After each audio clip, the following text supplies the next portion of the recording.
चंदनपुर गांव की सुबह बड़ी ही रसीली होती थी। पंछियों के चहचहाने से पहले ही खेतों में हल चलने की आवाजें आने लगती थीं। यहाँ के लोग जितने सख्त मिजाज के थे, उतने ही कोमल दिल और खाने के शौकीन भी थे। इसी गांव के एक कोने में एक टूटी सी झोपड़ी थी, जहां मंगरू रहता था। मंगरू की सुबह अंधेरे में ही शुरू हो जाती। उसकी माँ, जो पिछले कई महीनों से खांसी और बदन दर्द से बेहाल थी, खांसते हुए पूछती, मंगरू बेटा, उठ गया क्या? हाँ माँ, तू सो जा अभी। बस तालाब जा रहा हूँ। ताजी मछली मिल जाएगी तो जल्दी काम निपटाकर ठेला लगा लूंगा। आज तेरी दवा का आखिरी पत्ता बचा है, शाम को नई शीशी लानी है।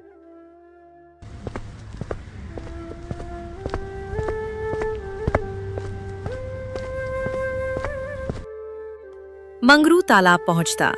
वहां से ताजी रोहू और कतला मछली चुनता। घर आकर वह घंटों पसीना बहाता। उसने एक अजीब मेल किया था, शहर वाली चाउमीन और गांव की मछली। वो मछली को छोटे छोटे टुकड़ों में काटकर उसमें सीक्रेट मसाले मिलाकर कुरकुरा तलता और फिर नूडल्स के साथ ऐसे मिलाता कि खुशबू से पूरा मोहल्ला महक उठता। दोपहर के 2 बजे गांव के तिराहे पर मंगरू ने अपना पुराना लकड़ी का ठेला खड़ा किया। लोहे की कड़ाही गरम हुई और उसमें जैसे ही उसने लहसुन और मिर्च का तड़का लगाया, लोगों के कदम खुद ब खुद खिंचे चले आए।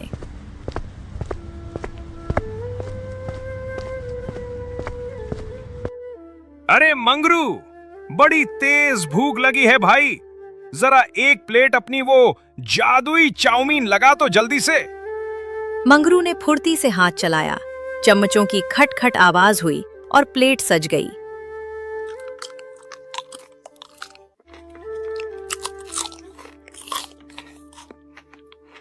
वाह हे मंगरू, कसम हमरे मुर्गा की, ऐसा स्वाद तो शहर के बड़े होटलों में भी नहीं मिला। पर एक बात बता भाई, ये चाउमीन में मछली डालने का खुराफाती आइडिया तेरे दिमाग में घुसा कैसे? काका, बस आप लोगों की सेवा करते करते दिमाग चल गया। सोचा गांव वालों को मछली पसंद है और बच्चों को चाउमीन, तो क्यों न दोनों को एक ही थाली में परोस दूं। बस आप सबका प्यार है जो ये स्वाद बन गया। अरे भाई, ये तो कमाल है। मंगरू, 30 रुपए में तू अमृत खिला रहा है। सुन, मैं तो यहाँ खा ही रहा हूँ। मेरे घर के लिए भी 2 प्लेट पैक कर देना। घरवाली सुबह से इसी की रट लगा रही है। भीड़ बढ़ती जा रही थी। तभी गांव के मुखिया जी वहां पहुंचे।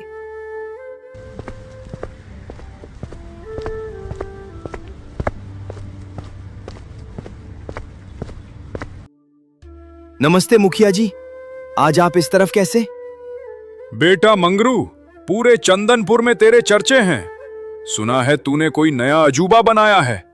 जरा हमारे लिए भी एक प्लेट लगा, देखे तो सही किस बात का इतना शोर है। मुखिया जी अभी अपनी प्लेट का इंतजार ही कर रहे थे। तभी मंत्री और उसके साथ एक और आदमी ठेले पर आता है।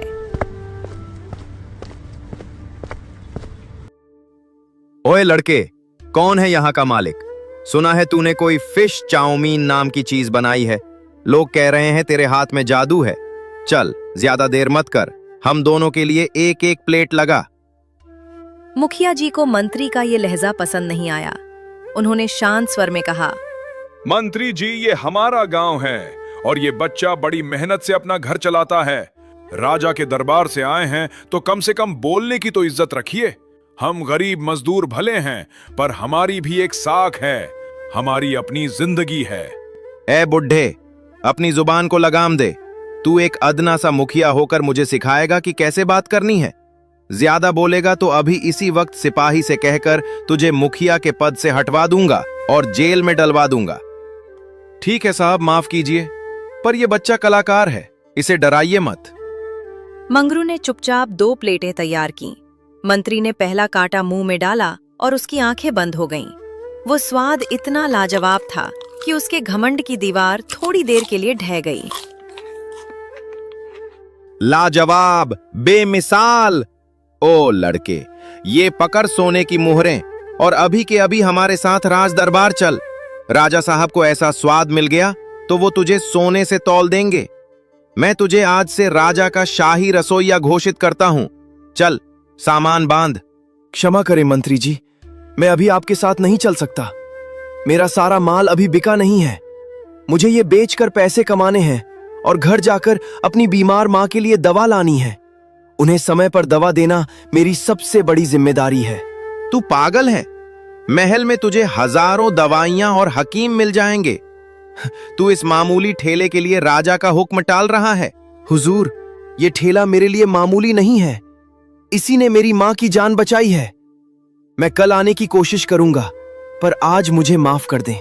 ठीक है, कल समय पर दरबार पहुंच जाना, वरना अंजाम बुरा होगा।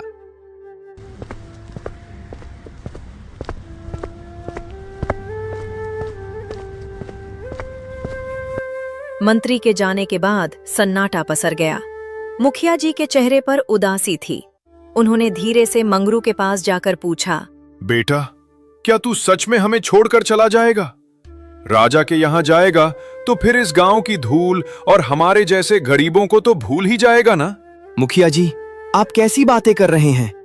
इस गांव की गलियों ने मुझे चलना सिखाया। जब मेरे घर में खाने को दाना नहीं था, तब इसी गांव के लोगों ने अपनी रोटी में से मुझे हिस्सा दिया था। इस गांव ने मुझे मंगरू नाम दिया और मेरी पहचान बनाई। मैं राजा के महल के सोने के पिंजरे में नहीं रह सकता। मुझे तो आप लोगों का प्यार और ये खुली हवा चाहिए। मैं इस गांव को छोड़कर कहीं नहीं जा रहा। आप निश्चिंत रहें, कल भी मेरा ठेला यहीं लगेगा और परसों भी।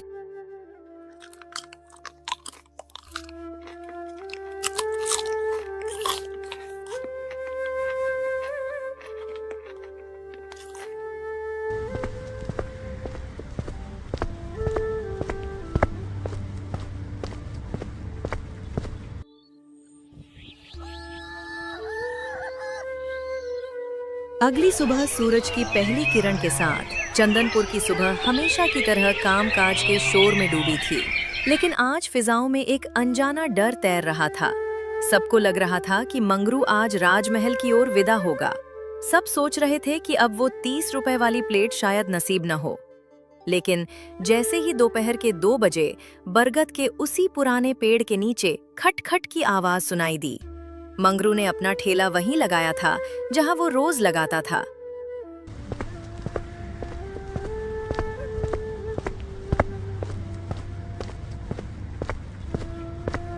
अरे मंगरू, तू अभी यहीं है? हमें तो लगा तू सुबह सुबह घोड़े पर बैठकर राजमहल की रसोई संभालने चला गया होगा।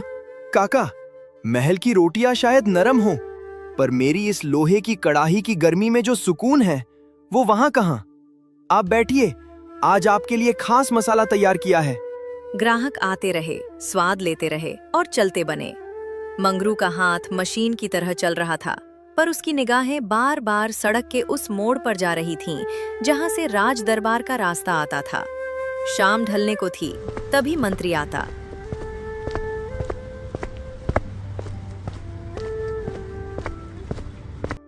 क्यों रे साले, तेरी इतनी मजाल? कल तुझे बड़े प्यार से समझाया था, मौका दिया था, पर तूने राजा के हुक्म की तौहीन की, एक मंत्री की बात को ठुकरा दिया। तुझे इस गांव में रहना है या नहीं? मंत्री जी, मुझे माफ कर दें।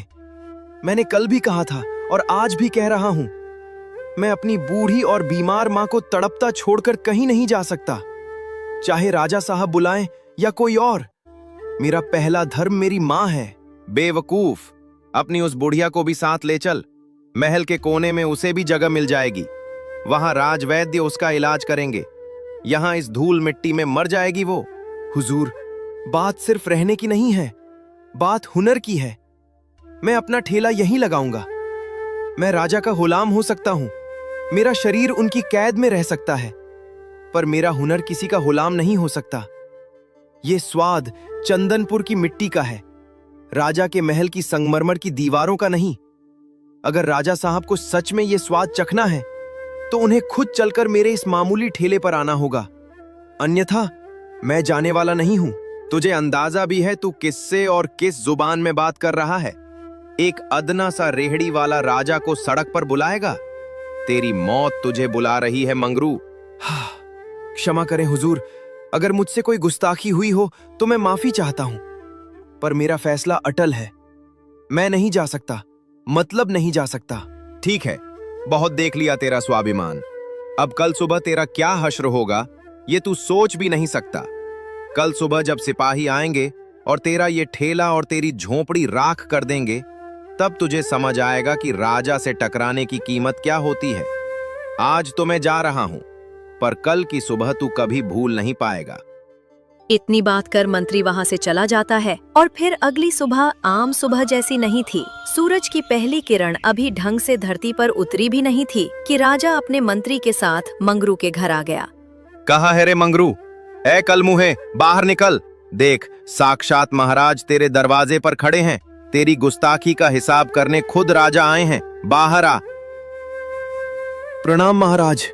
इस तुच्छ सेवक की कुटिया पर आपके चरण पड़े, मैं धन्य हो गया। महाराज, यही है वो ढीठ मंगरू।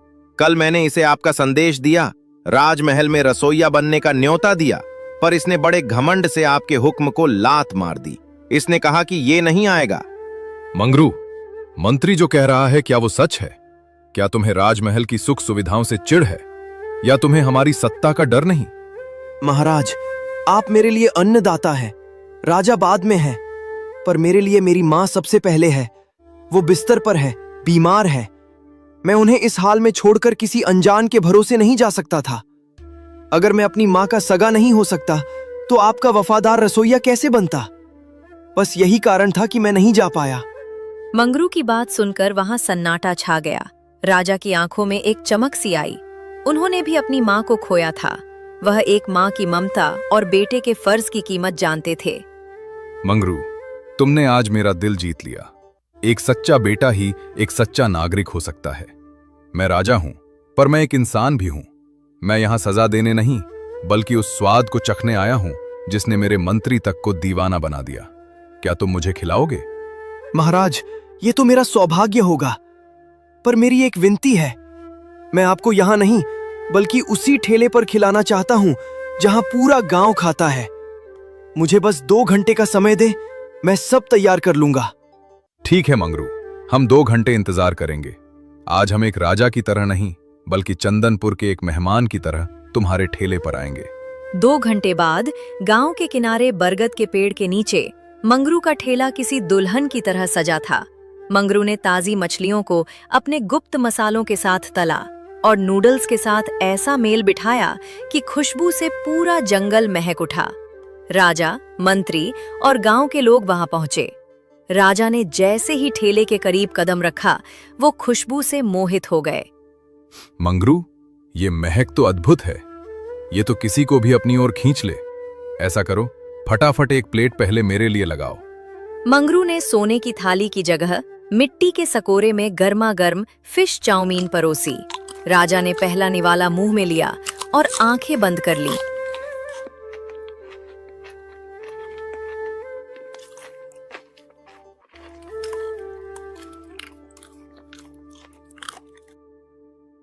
गजब, वाकई गजब। ऐसा स्वाद, ऐसा अंदाज मैंने अपनी जिंदगी में कभी नहीं चखा। अब समझ आया कि गांव वाले तुम्हें क्यों नहीं छोड़ना चाहते। मंगरू, तुमने मिट्टी के स्वाद को शाही बना दिया है। मेरे लिए 2-3 प्लेट पैक कर दो। मैं महल जाकर इसे फिर से खाना चाहता हूं। फिर राजा मंत्री की ओर मुड़े। मंत्री सुनो, आज के बाद तुम हर रोज यहां आओगे और मेरे लिए मंगरू के हाथ की ये फिश चाउमीन और बिरयानी पैक करवाकर महल लाओगे। ये मेरा आदेश है। पर महाराज, मैं एक मंत्री हूं और आप एक चक्रवर्ती सम्राट। लोग क्या सोचेंगे कि राजा एक सड़क किनारे लगने वाले ठेले का खाना मंगवाता है। एक ठेले वाले की इतनी औकात कि हम उसके पीछे दौड़ें। मंत्री, अपनी सोच बदलो। पहले मेरी प्रजा है, तब मैं राजा हूं। अगर मैं अपनी प्रजा के हुनर का सम्मान नहीं कर सकता, उनकी मेहनत को समझ नहीं सकता, तो मुझे राजा कहलाने का कोई हक नहीं है। स्वाद और हुनर किसी महल के मोहताज नहीं होते। क्षमा महाराज, मुझसे बड़ी भूल हुई। मैं रोज आऊंगा और आपके लिए मंगरू के यहां से खाना लेकर आऊंगा। मंगरू, तुम्हारी मां की दवा और देखभाल के लिए जितने भी पैसों की जरूरत हो, मंत्री से ले लेना। और सुनो, अगर कभी भी कोई दिक्कत हो तो राज दरबार के दरवाजे तुम्हारे लिए हमेशा खुले हैं। इतनी बात कर राजा वहां से चला जाता है। राजा के जाने के बाद मुखिया जी दौड़ते हुए मंगरू के पास आए। बेटा मंगरू, पूरे गांव में शोर है कि राजा खुद तेरे ठेले पर आए थे। क्या सब ठीक तो है? क्या तू अब महल चला जाएगा? नहीं मुखिया जी, मैं कहीं नहीं जाऊंगा। राजा जी बहुत नेक दिल इंसान है। उन्होंने आज साबित कर दिया कि असली राजा वही है जो अपनी प्रजा के फर्ज का सम्मान करे। अब मंत्री जी रोज यहां आएंगे, राजा के लिए खाना ले जाएंगे और मुझे गांव में रहकर आप सबको खिलाने की अनुमति भी मिल गई है। मां की दवा का इंतजाम भी अब महाराज करेंगे। जीते रहो बेटा, तूने आज चंदनपुर का सिर गर्व से ऊंचा कर दिया। तो दोस्तों, इसीलिए कहते कि हुनर किसी का गुलाम नहीं होता है।